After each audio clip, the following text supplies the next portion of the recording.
مساء الخير. فين وصلتوا في المقاطعة؟ باقي المقاطعين.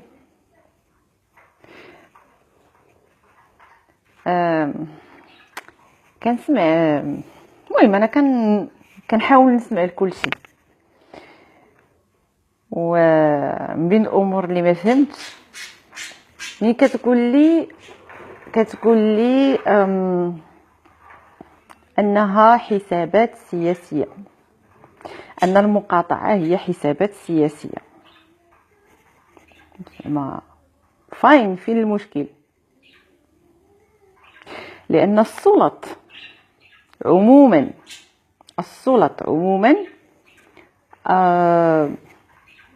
اللي كتسير اي دوله ديمقراطيه، السلط من قديم الزمان اللي معروفه كاين السلطه الدينيه ياك، اللي عندها قوه وعندها يعني كيتخاف منها، السلطه الدينيه. كاين السلطه السياسيه، كاين السلطه السياسيه داخل فيها السلطه التشريعيه، كاين سلطه القضاء والسلطه التنفيذيه اللي تابعه ليه. حنا غير باش نفهموا مفهوم الدوله وشنو كيسيرها. وكاين سلطه كاين سلطه المال والاعمال.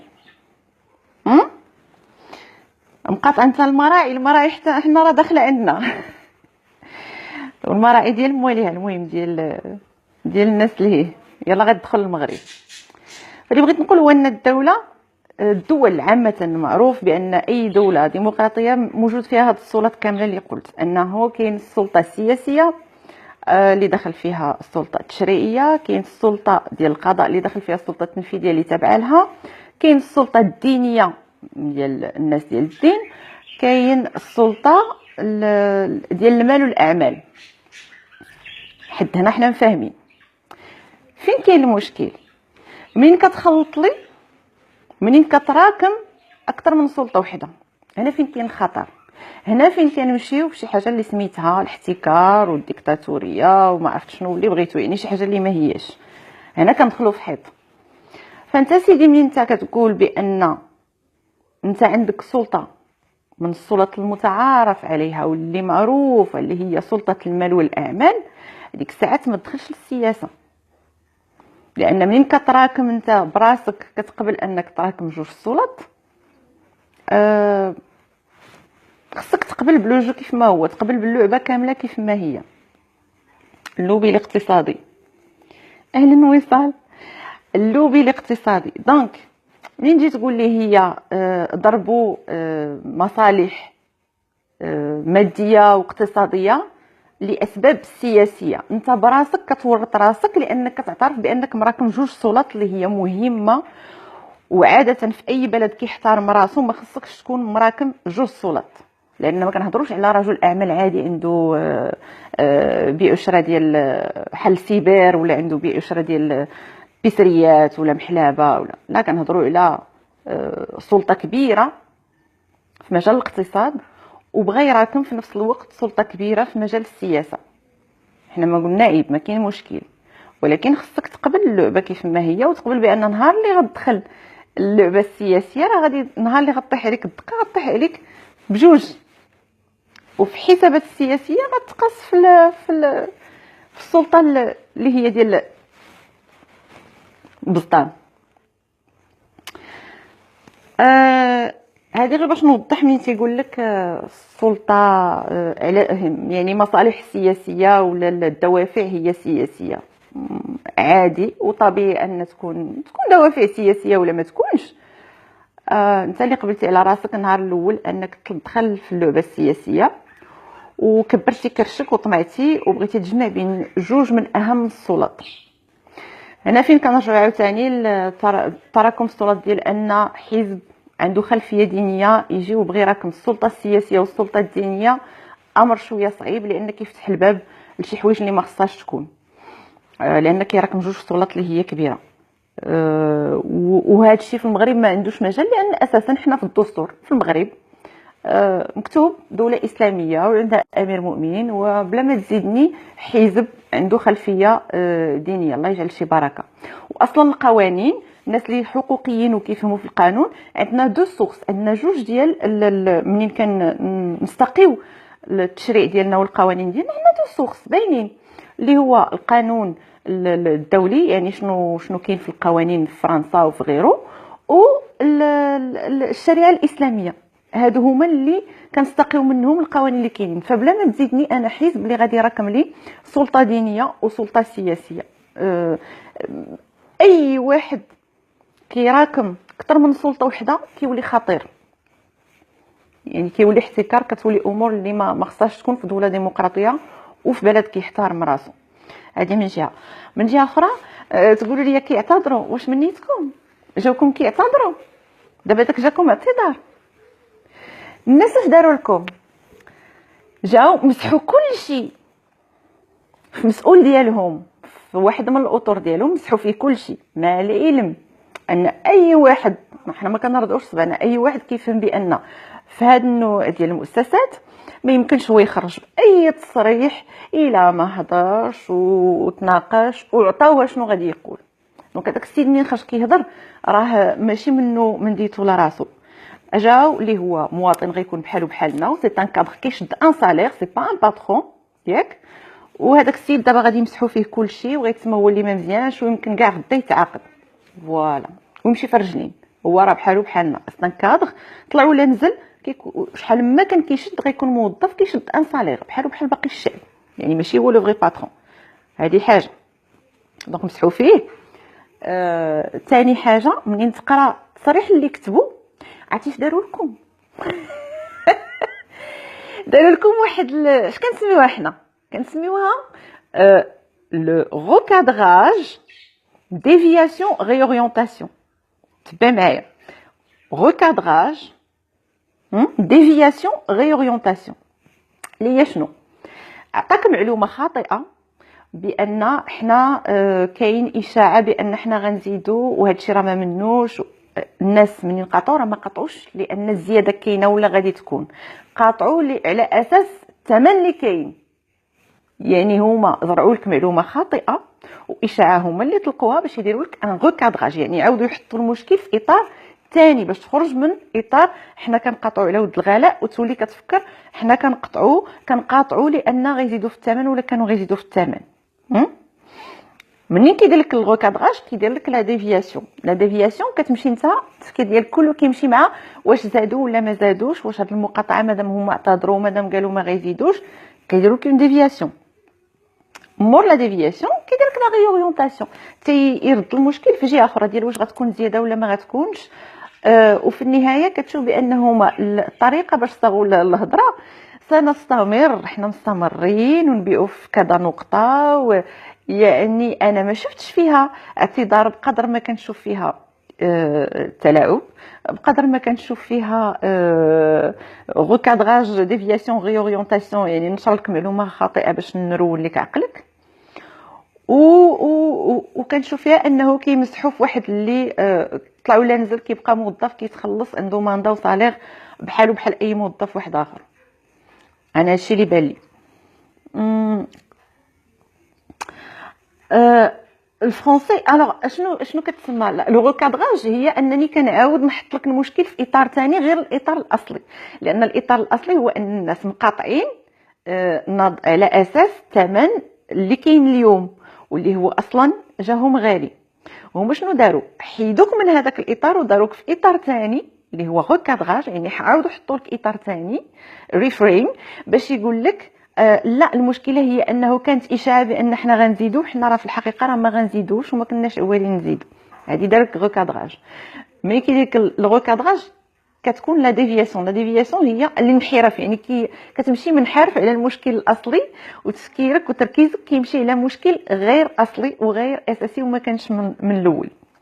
مور ما كتكون لا ديفياسيون كيدير لك لا ريورينتاسيون، يعني كيوجه لك التركيز ديالك على المسؤول الخطا. لان دابا اللي غادي يقول مزيان فهذاك ولد الحرام اللي خرج باش يقول لك خونه وهذا، مع انه هذاك طلع ولا نزل، يعني غير ريورينتاسيون ديال عاودوا لك التركيز او لا عاودوا وجهوا لك التركيز على الشخص الخطا اللي هو ماشي مسؤول، هذاك موظف بحالو بحال الناس، ويعلم الله راه تلقاه هو زاط في كريديات وحالته اكثر منا، وغيتسمى هو اللي مسؤول في كل شيء، وبحال ولد تشوفوه تعاقب. المسؤول الحقيقي هو راه ما كيحط اثمنه، ما كيسوق، ما كي واصلا ما غاديش يكون خرج يهضر في هذا الموضوع الى هذاك التصريح ما تعطاهش من الجهه اللي خرجته باش يهضر، يعني ما جاش هضر منه الراس. ولا ريوريونطاسيون عاوتاني كيوجهوك في جهه اخرى ديال المقاطعه. كانت الاسباب ديال انه كانت اشاعه، ما كانت اشاعه وراه ما كاين لا اشاعه لا والو، هما اللي طالقينها باش يديروا هذه اللعبه اللي قلت ديال يعاودوا يعطوك اطار ويشتوا الانتباه ديالك. اعاده التاطير اكزاكتومون هو هذاك. سي سكي فيان دو سو باسي اكزاكتومون. دونك السيد كيخرجوا لك مسؤول، واحد اللي هو ماشي مسؤول في الاصل كيبينوا لك بانه هو مسؤول، وكيمسح فيه كلشي صباطو من المواطنين ومن الاداره ديالو. نعاود نقولها، غادي تقلب غتلقى هذاك السيد موظف كيشد الصالير وملبدها وعايش كفس منا ولا بحالنا، شحال ما كان كيشد مجرد موظف. لانقاذ الماء الوجه، شتي كون غير كان لانقاذ ماء الوجه، انا جاتني بالعكس بحال اللي فيها صيغه ديال التلاعب بالناس. انا هادشي اللي ما عجبنيش، يعني هما طلعوا مطورين العباد الله، غادي يديروا لهم ديفياسيون ريوريونطاسيون، بنادم غادي يمشي زالق، فهمتي؟ ما عجبنيش الاستخفاف بالذكاء ديال عباد الله. ما عجبنيش انه يلوح المسؤوليه على الشخص الخطا. انا بقى فيا صراحه، لان طلع ولا نزل هو اكيد ما غاديش يخرج بتصريح بحال هذاك من نور راسو، غادي يكون هذاك الشيء تكتب ليه وعرضه، واي واحد كيفهم في لغه الجسد. عاود شوف الفيديو ديالو، السيد كيعرض ماشي كيعبر، يعني هذيك الهضره تعطاتو حفظها وعرضها نقطه الى السطر. دابا كيمسحوا فيه كلشي، تعويم الفكره تماما هي هذيك، مع كبش فداء وفيها استهانه بالعقول ديال عباد الله واستعلاء، لان في النهايه صحيح صلاح الدين فيها استعلاء، لان في النهايه كيقول لك ونحن سنستمر بالبيع في كذا نقطه وحنا كنعاونوا كذا فلاح، بحال اللي راه كيتصدقوا عليهم ماشي كيشريو من عندهم وبابخس الاثمان. تماما. فغير باش نرجع نقول، ما تبقاش تقولوا لنا لعبه سياسيه، ولو تكون لعبه سياسيه مزيان، مادام السيد دخل السياسه خصو يقبل باللعبه السياسيه كيف ما هي،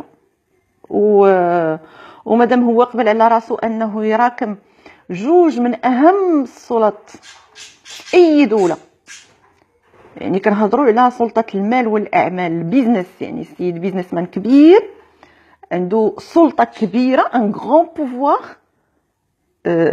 اقتصادي ومادي، يعني ان طونك بيزنس مان، وتزيد تراكم معاها وتكبر كرشك وتطمع في السلطه السياسيه، ونعاودوا نفكروا البلوكاج الحكومي وحتى كلشي تم على خاطرو. دونك مادام انت راكمتي بين جوج السلطات قبل باللي كاين. وبالنسبه للاحزاب اللي كانت كتراكم جوج سلطات اللي منهم السلطه الدينيه والسلطه السياسيه وحاولت تراكم بيناتهم، راه في النهايه كتشوف بان فسد لها لا الامر السياسي ولا الامر الديني، وزقت لها ديدي لحب في الملوك. ان ما يمكنش في دوله كتحترم راسها تراكم لي هاد السلطات كاملين. ولكن للاسف حنا عندنا حتى السلطه الكبيره اللي كتسمى السلطه الرابعه اللي هي الصحافه شادينها لي بيزنس مان. دونك ولكن على اي كتبقى شادينها، يعني تراكم سلطات، راه ما يمكنش تراكم سلطات بواحد الشكل اللي هو فيه احتكار كبير. وإلا بغينا شي نهار يكون عندنا ديمقراطيه ويكون التعميم ديال الاستفاده من ثروه البلاد، راه خص يكون ديمقراطيه حقيقيه، والناس ما يبقاوش يراكموا السلط. اللي عنده سلطه ديال البيزنس يبقى في البيزنس صافي، ما يدخلش للسياسه. اللي عنده سلطه سياسيه يخدم في السياسه صافي، ما يديرش البيزنس.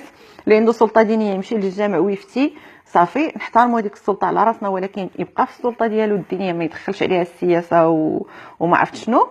اصلا غير وارد في بلد اللي دستوره كيبدا بالمغرب دوله اسلاميه وعنده امير مؤمنين صافي بركه. ما غاديش نزيدوا حنايا شي حد اخر اللي غادي ياخذ نفس السلطه. فوالا، انت بقى تعطروات البلاد ما فيك خير. ايوا المهم غير مجرد توضيح بسيط، باسكو ما فهمش كيفاش شمتانين في هذاك السيد. انا بقى فيا الصراحه، ممكن علم التضامن ديالي السيد باين غير كيعرض ماشي لخاطرو. وفي الاخر قريت في التعاليق بان مسحوا فيه كل شيء والناس فرحانين لان بالنسبه لهم هزموه ولا ما عرفتش داك الشيء اللي مشاو زالقين. نوضحوا المسائل دابا. من شاء منكم فليقاطع، ومن شاء منكم ما يقاطعش ما يقاطعش. غير ما نبلبلوش على بعضياتنا وما نبقاوش نعطيو اعذار اللي هي مخربقه. تقول لي لي دوافع سياسيه، وي راه لي دوافع سياسيه على مالو السيدي. شنو هذاك السيد ماشي سياسي؟ راه سياسي صافي. ديك الساعات يخلي في البيزنس ديالو يدخلوا لشي سياسه.